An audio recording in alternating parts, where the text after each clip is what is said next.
नमस्कार साथियों, एक बार फिर से आप सभी का बहुत सारा स्वागत है लोधाई क्लासेस के बीए प्लेटफॉर्म पर। दोस्तों, 5 तारीख को आप लोगों का पेपर था, बीए थर्ड ईयर वालों का मेजर सब्जेक्ट था आपका। तो मुझे कमेंट सेक्शन में ज़रूर बताइएगा कि आपका पेपर कैसा गया है ना। दोस्तों, आज हम सेकंड पेपर की बात करने वाले हैं, तो जिनका भी मेजर में सेकंड पार्ट है, सेकंड पेपर है थर्ड ईयर के अंतर्गत। तो इसमें अब सेकंड पेपर पे हम 2-3 दिन सेकंड पेपर पर ही चर्चा करेंगे। तो आज हमने उसमें उठाया है हिंदी साहित्य में हिंदी आलोचना वाला आपका सेकंड पेपर, ठीक है ना? तो अब डे बाय डे करके एक दिन में मैं 2-2 पेपर आप लोगों को दूँगा, ताकि 8 तारीख को जो पेपर होने वाला है आप लोगों का मेजर का सेकंड पार्ट, वो जल्दी से आप लोगों का कवर हो जाए। और जिन यूनिवर्सिटियों का एग्ज़ाम लेट है, बाद में है, यानी कि अप्रैल में आने वाले हैं, तो वो अभी से तैयारी कर सकें। तो आइए शुरुआत करते हैं। एक और नया सब्जेक्ट है हिंदी साहित्य के अंदर हिंदी आलोचना, जो कि काफ़ी उलझन भरा सब्जेक्ट है, आसानी से समझ नहीं आता। लेकिन दोस्तों, मैं इसमें आप लोगों को कुछ खास प्रश्न आज देने जा रहा हूँ, जिन प्रश्नों के माध्यम से आप एग्ज़ाम में बेहतर परिणाम ला सकते हैं। और अब एक बात और है, जो भी छात्र पहली बार देख रहे हैं उन लोगों के लिए मैं बड़ा सा स्टिकर लगा के लाया हूँ कि भैया ये मध्य प्रदेश की सभी यूनिवर्सिटियों के लिए समान रूप से महत्वपूर्ण है, उपयोगी है। ये बात याद रखिएगा। तो बहुत सारे बच्चे क्या होता है ना, कमेंट करते हैं कि सर ये डीवीवी के लिए भी है क्या? क्या सर ये विक्रम के लिए भी है, जीवाजी के लिए भी है क्या? भोज के लिए होगा, नहीं होगा? प्राइवेट कर रहे हैं, प्राइवेट में हो। अरे कहीं से भी आप अगर मध्य प्रदेश के छात्र हैं और बीए के छात्र हैं, तो ये मॉडल पेपर आप लोगों के लिए पूरी तरह से उपयोगी होने जा रहा है। क्लियर है ना? तो आइए देखते हैं कौन-कौन से पेपर। हाँ, एक बात और है, जो नीचे टैगलाइन लगी हुई है रेड कलर में, कि इस बार पेपर में बड़ा बदलाव किया गया है। जी हाँ, आपके क्वेश्चनों की जो क्वालिटी थी 2025 में, अगर आपने क्वेश्चन पेपर देखा होगा, तो आपको समझ आया होगा कि पिछले कई सालों का रिकॉर्ड तोड़ दिया यूनिवर्सिटियों ने। इस बार काफ़ी एडवांस बना दिया आपका क्वेश्चन पेपर। तो उस एडवांस क्वालिटी के तहत ही जो प्रश्न मैं यहाँ पर लेकर के आया हूँ ना, वो उसी लेवल के प्रश्न हैं। तो डरिएगा नहीं, बल्कि उन प्रश्नों को गहराई से समझने की कोशिश कीजिएगा। चलिए शुरुआत करते हैं आज के महत्वपूर्ण प्रश्नों की। अब मैं यहाँ पर 2 कैटेगरी में चर्चा करने वाला हूँ, आप सभी बेहतर तरीके से जानते हैं। पहले मैं आपको 15 क्वेश्चन दीर्घ प्रकृति के दूँगा, जो मोस्ट इम्पोर्टेंट होने वाले हैं। और उसी प्रकार से मोस्ट इम्पोर्टेंट क्वालिटी वाले ही जो है आपके 10 लघु प्रकृति के प्रश्न भी दूँगा, ताकि आप लोग हर तरह से पूरी तरह तैयार हो जाएँ। चलिए लेते हैं आज का पहला प्रश्न पार्ट 1 के अंतर्गत दीर्घ प्रकृति वाले प्रश्नों में 15 प्रश्न हम पहले डिस्कस करेंगे। तो आज का पहला प्रश्न है, आलोचना क्या है? पूरा प्रश्न ढंग से पढ़िएगा। जो प्रश्न की कीवर्ड है वहाँ पर मैंने अंडरलाइन कर रखा है, आप लोग कंफ्यूज मत होइएगा, है ना? तो आलोचना क्या है? साहित्यिक आलोचना का क्या अर्थ होता है? आलोचना का सामाजिक जीवन पर क्या प्रभाव पड़ता है? यहाँ पर सटीक रूप से 3 कीवर्ड आप लोगों से इस प्रश्न के अंदर पूछा गया है कि बताइए आपको आलोचना क्या होती है? पहले पैराग्राफ में बताओगे। दूसरे पैराग्राफ में आप बताओगे साहित्यिक आलोचना क्या होती है। क्लियर है? दूसरी, उसके बाद में सामाजिक जीवन पर आलोचना का प्रभाव क्या पड़ता है? ये तीसरी टर्म हो गई। तो 3 कीवर्ड आप लोगों से यहाँ पर इस प्रश्न में दिए गए हैं। तो कीवर्ड के आधार पर आपको प्रश्नों को स्टडी करना है। अगला प्रश्न है, आलोचना के मुख्य प्रकार कौन-कौन से हैं? व्यावहारिक आलोचना क्या होती है? इसके उप प्रकार कौन-कौन से होते हैं, बताइए। तो आलोचना कितने प्रकार की होती है? पहला कीवर्ड। दूसरा, व्यावहारिक आलोचना क्या होती है? दूसरा कीवर्ड। तीसरा है, उस इस आलोचना के उप प्रकार कौन-कौन से होते हैं? उप प्रकार, सब टाइप। क्लियर है? 3 कीवर्ड आपको इस प्रश्न में देखने को मिले हैं। वहीं अगला प्रश्न है, आलोचना का कार्य कवि और उसकी कृति का यथार्थ मूल्य प्रकट करना है। क्या कहा गया है?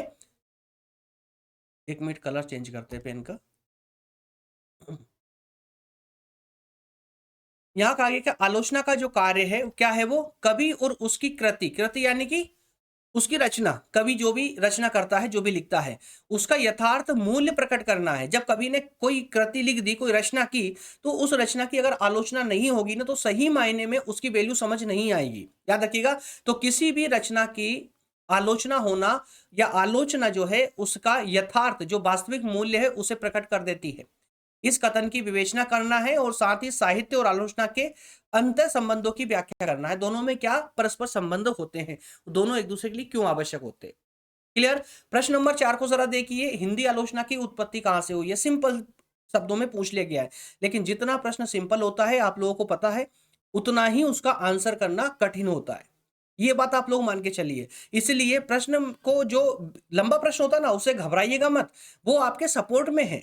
जी हाँ, वो लंबा जो प्रश्न है ना, वो आपको कई कीवर्ड आपको दे देगा। उस कीवर्ड पर, हर कीवर्ड पर अगर आप थोड़े-थोड़े शब्द भी लिखेंगे ना, तो आपका उत्तर पूरा हो जाएगा। लेकिन जो इस प्रकार का प्रश्न आता है कि हिंदी आलोचना की उत्पत्ति कहाँ से हुई है, बताइए, बस इतना सा। तो अब इसमें आपको उत्पत्ति पर पूरा 100% फोकस डालना है। और यहाँ पर कोई वर्ड अगर आप ऐड कर रहे हैं, कोई पॉइंट अगर ऐड करते हैं, तो बड़ी समझदारी और चालाकी से ऐड करना पड़ेगा। अथवा में यही प्रश्न है कि काव्य का विशिष्ट समझने के लिए आलोचना, उत्पत्ति और स्वरूप पर प्रकाश डालिए।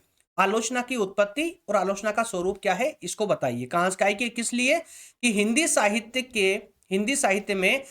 साहित्य में काव्य का विशिष्ट समझने के लिए, काव्य की विशेषताओं को समझने के लिए आलोचना की उत्पत्ति और स्वरूप बताइए। क्लियर है? प्रश्न वही है, पूछने का स्टाइल अलग है। प्रश्न नंबर 5 को देखिए, हिंदी साहित्य में काव्य की गहन समझ के लिए आलोचना के विकास और उसके प्रभावों पर प्रकाश डालिए। सिंपल प्रश्न है, ठीक है ना?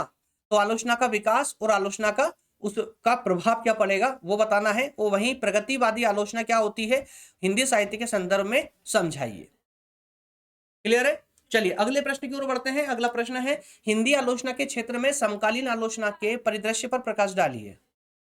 तो हिंदी आलोचना के क्षेत्र में समकालीन आलोचना, अब ये क्या है भाई, नया कॉन्सेप्ट आ गया है ना। तो ये नए कॉन्सेप्ट जब आप डिटेल में पढ़ोगे ना, तो एक एक कॉन्सेप्ट पूरी बारीकी से क्लियर होगा। और इसी कारण से मैं यहाँ पर बीच बीच में अंडरलाइन करके लाया हूं, ताकि आप लोगों का फोकस जाए प्रश्न के उस टर्म पर।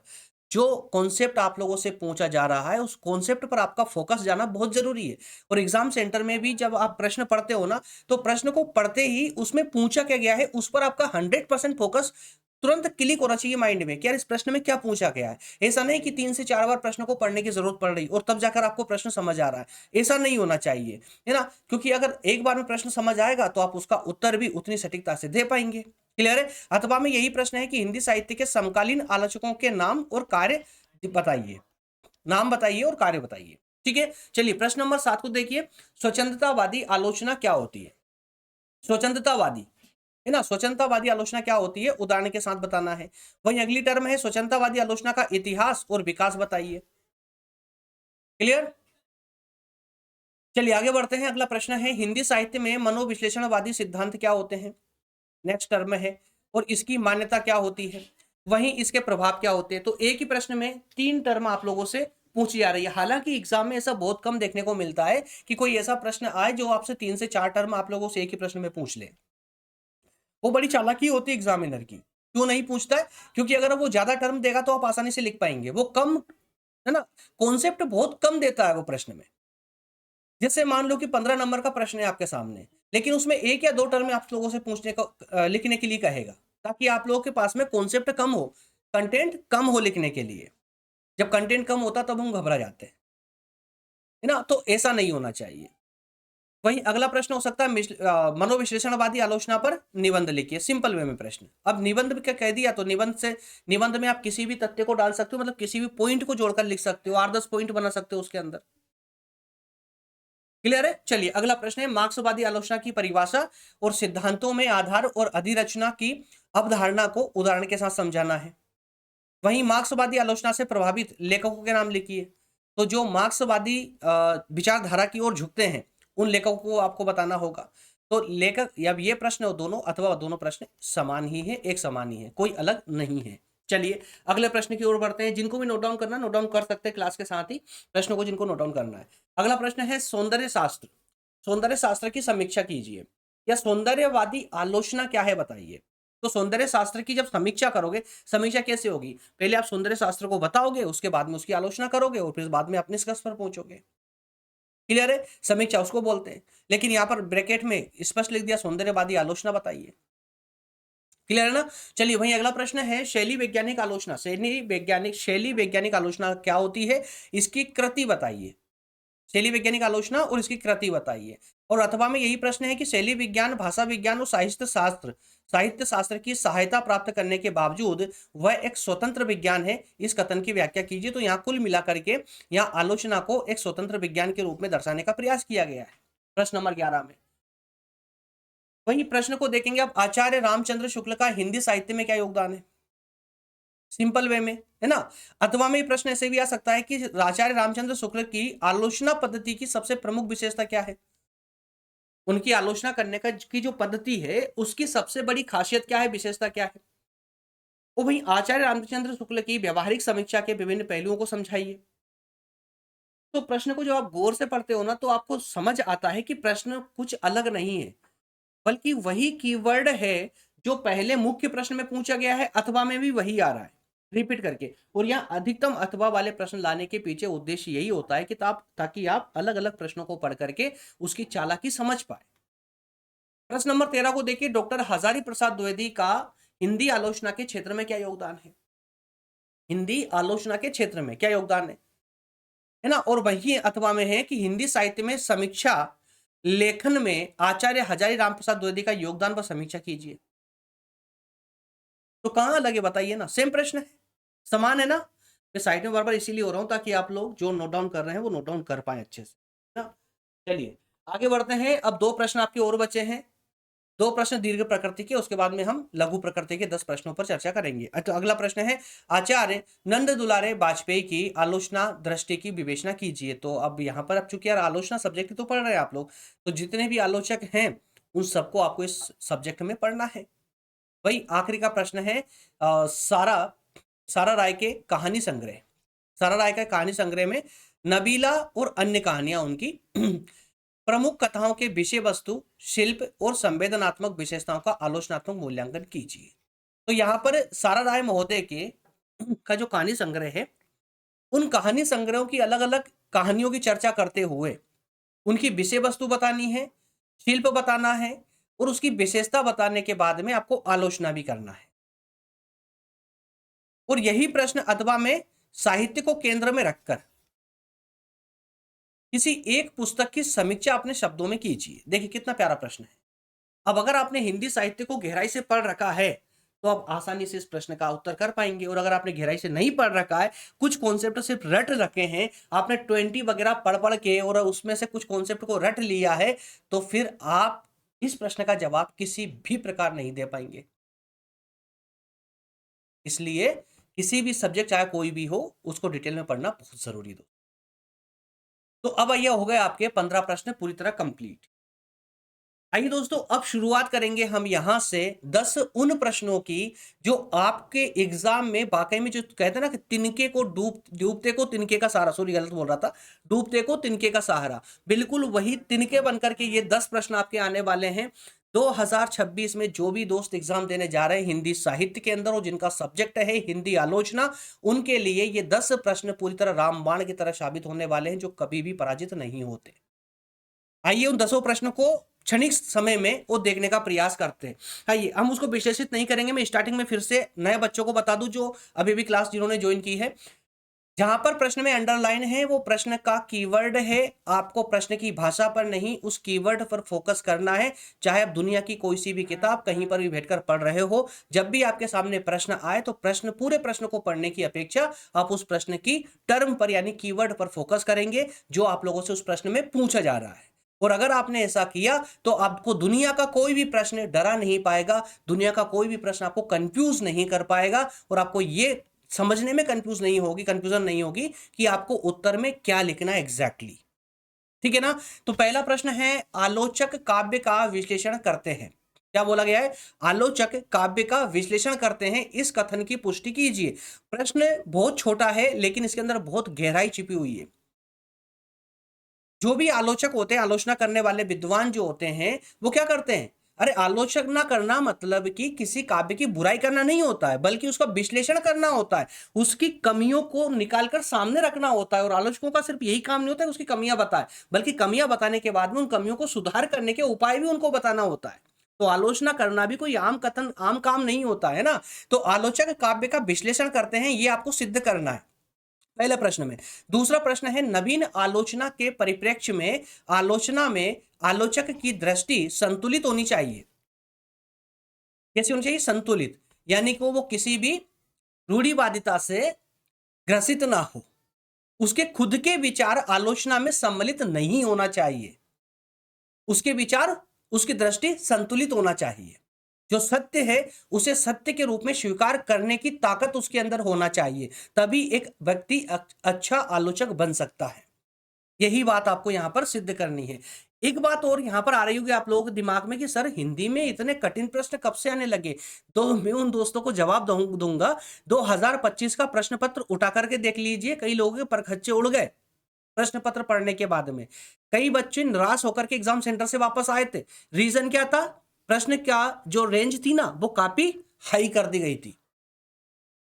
तो 2025 के बाद में जो अपडेट हुआ है, सिलेबस में भी अपडेट हुआ है आपके, और प्रश्नों में भी अपडेट हुआ है, तो प्रश्नों को उस दृष्टि से पढ़ना, उस दृष्टि से देखना बहुत जरूरी है। उस हाई लेवल पर जाकर के आपको तैयारी करने की सख्त जरूरत है आप लोगों को। और वैसे भी आप तो थर्ड ईयर वाले छात्र हैं, तो आपको तो बोलने की आवश्यकता ही नहीं पड़ना चाहिए। क्लियर है ना? चलिए अगला प्रश्न है, हिंदी आलोचना की उत्पत्ति, उसकी आवश्यकता, महत्व और आदर्श स्वरूप पर प्रकाश डालिए।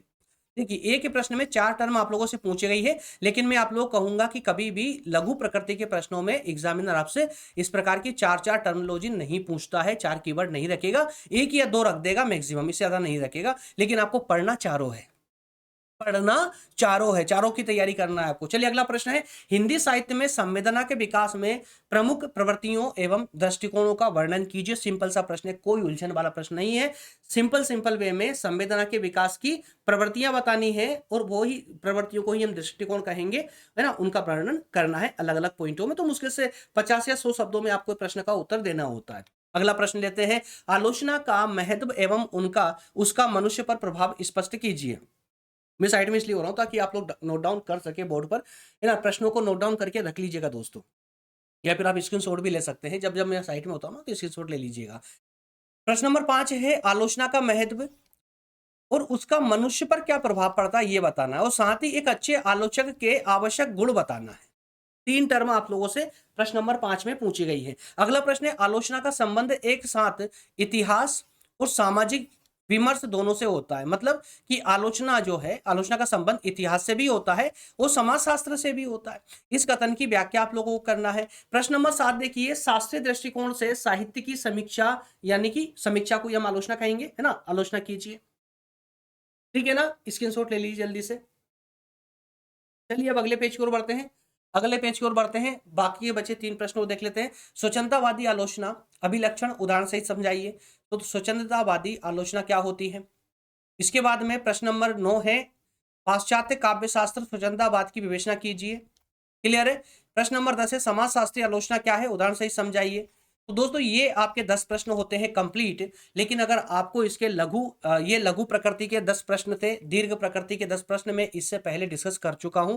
और जो इसको पार्ट 2 वाले लेक्चर में देख रहे हैं, मैं उनसे कहूंगा कि अगर आप एग्जाम देने जा रहे हैं ना, तो इसका जो फुल पार्ट है, उस फुल पार्ट को देख करके ही जाइएगा। ठीक है ना, फुल पार्ट को देखकर जाइए, जहां पर मैंने दीर्घ प्रकृति के प्रश्नों से शुरुआत की है। ओके फ्रेंड्स, मिलेंगे नेक्स्ट सेशन में। अगले सेशन में आप लोग मुझे कमेंट करके बताएंगे कि अगला कौन सा सेशन आपका मॉडल पेपर पर होना चाहिए। लेकिन अभी रुकिए 1 मिनट के लिए। और अब जिन दोस्तों को भी इसके नोट्स चाहिए, जो क्वेश्चन मैंने आप लोगों को दिए हैं, उन सभी क्वेश्चनों के अगर आपको आंसर चाहिए, जिसमें 15 दीर्घ प्रकृति के प्रश्न भी शामिल है और 10 लघु प्रकृति के प्रश्न भी शामिल है, कुल मिलाकर टोटल 25 प्रश्नों की नोट्स जो है, कंप्लीट नोट्स अगर आप चाहते हैं दोस्तों हिंदी आलोचना वाले सब्जेक्ट की, तो ये हमारी टीम के द्वारा इसे रेडी कर दिया गया है। जो भी छात्र लेना चाहे वो बिल्कुल इसके लिए आवेदन कर सकता है, अप्लाई कर सकता है। अप्लाई कैसे करना है उसके लिए आपको देखिए यहाँ पर 2-3 प्लान होते हैं, मैं आपको स्पष्टता समझा दूं। जो भी ये स्पेशल पीडीएफ नोट्स होती है, कस्टमाइज आंसर शीट जो होती है, इसके लिए आपको एक सब्सक्रिप्शन प्लान लेना होता है। अगर आप सिर्फ एक ही सब्जेक्ट यानी हिंदी आलोचना वाले विषय की आप नोट्स लेना चाहते हैं, तो उसके लिए आपको 99 रुपए का सब्सक्रिप्शन प्लान लेना होता है एक सब्जेक्ट के लिए। जरूरी नहीं कि वो यही सब्जेक्ट हो, कोई सा भी सब्जेक्ट हो सकता है। जो भी आप कहेंगे उसकी आपको आंसर शीट मिल जाएगी 2026 के एग्जाम के लिए। लेकिन अगर आप चाहते हैं कि हमें सर टोटल सब्जेक्ट की, ऑल सब्जेक्ट की चाहिए, जिसमें major, minor, open, elective, vocational सब आ जाए, तो उसके लिए आपको 249 का सब्सक्रिप्शन लेना होता है, 249 रुपए का। कहाँ मिलता है? तो व्हाट्सअप नंबर दिए गए हैं, व्हाट्सअप पर आप आइए, या डायरेक्ट कॉल भी कर सकते हो आप लोग। लेकिन अगर व्हाट्सअप पर इस पेज का स्क्रीनशॉट लेकर इस नंबर पर सेंड कर देते हो, तो वहां पर आपको सब्सक्रिप्शन मिल जाएगा। और इसके अलावा अब एक बात और है, अगर फाउंडेशन के नोट्स की भी आपको आवश्यकता है, फाउंडेशन के भी चारों नोट्स चाहिए, हिंदी, इंग्लिश, व्यक्तित्व विकास और डिजिटल जागरूकता, तो उसके लिए यहाँ पर 149 का सब्सक्रिप्शन प्लान लेना होता है, 149 रुपए का। सेम प्रोसेस है सब्सक्रिप्शन लेने की। पेज का स्क्रीनशॉट लीजिए, नंबर पर सेंड कर दीजिए, आपको वहां पर हमारी टीम के द्वारा रिप्लाई कर दिया जाएगा और पूरी जानकारी दे दी जाएगी। ओके फ्रेंड्स, मिलेंगे नेक्स्ट सेशन में। अगर सेशन अच्छा लगा, आपके लिए हेल्पफुल लग रहा है आप लोगों को, तो सेशन को लाइक जरूर कर दें। और चैनल पर नए हैं तो सब्सक्राइब करके और बेल आइकन को भी प्रेस कर लें, ताकि सारी अपडेट आप तक पहुंचते रहे। क्योंकि अभी तो बहुत इंपॉर्टेंट है, अभी आपको अपडेट मिलना बहुत ज़रूरी है, नहीं तो प्रॉब्लम हो जाएगी आगे चल के, है ना। क्योंकि अब एग्जाम चल चुके आ चुके हैं, अब चूंकि आप लोगों ने पढ़ा भी है या नहीं भी पढ़ा है, देखिए दोनों तरीके में ये जो मॉडल पेपर है ना, ये हेल्पफुल रहने वाला आप लोगों के लिए। अगर पढ़ा है तो भी हेल्पफुल है। क्यों? क्योंकि आपने जो पढ़ा है, बहुत कुछ पढ़ा, आप लोगों ने पूरे विस्तार से पढ़ा है। अब सारे महत्वपूर्ण कंटेंट को समेट कर एक साथ लाना, अब उसका रिवीजन करने के लिए मॉडल पेपर बहुत इंपॉर्टेंट है आप लोगों के लिए। और इसके अलावा अगर आप लोग अभी तक नहीं पढ़ पाए हैं किसी कारण से, तो भी आपके लिए ये मॉडल पेपर बहुत ही महत्वपूर्ण होने वाला है, बहुत ही कारगर साबित होगा आप लोगों के लिए। क्योंकि इन प्रश्नों की तैयारी भी अगर आप कर लेते हैं, सिर्फ इतने प्रश्नों की, तो एक भी प्रश्न आपका एग्जाम से बाहर नहीं जाएगा। ओके फ्रेंड्स, मिलेंगे नेक्स्ट सेशन में। बहुत बहुत धन्यवाद। Thank you. जय हिंद।